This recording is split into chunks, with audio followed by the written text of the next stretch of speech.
পদ্মাস্তোত্রে বর্ণিত যে কালিকা বঙ্গদেশে চ, অর্থাৎ সমগ্র বঙ্গদেশের অধিষ্ঠাত্রী হলেন দেবী কালিকা।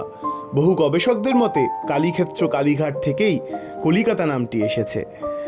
1841 সালে বেঙ্গল অ্যান্ড আগ্রা গ্যাজেটিয়ার বলছে দেবী কালিকাকে উৎসর্গিত গ্রামই হল কলিকাতা।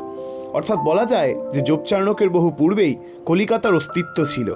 চার্ণকের আগে থেকেই উত্তরে শোভাবাজার, যার নামে নামাঙ্কিত, সেই শোভারাম বসাকদের ও দক্ষিণে সাবর্ণদের রমরমা ছিল। বাংলার সেন বংশের বল্লাল সেনের সময় থেকেই কলিকাতা বেশ উল্লেখযোগ্য শহর। আবুল ফজলের আইনি আকবরী মঙ্গল কাব্য, যশোরাধিপতি প্রতাপাদিত্যের সমকালীন নথিতেও কলিকাতার নাম উজ্জ্বল। সাবর্ণ সংগ্রহশালা, রাজ্য পুরাতত্ত্ব বিভাগের অনেক নিদর্শন বর্তমান।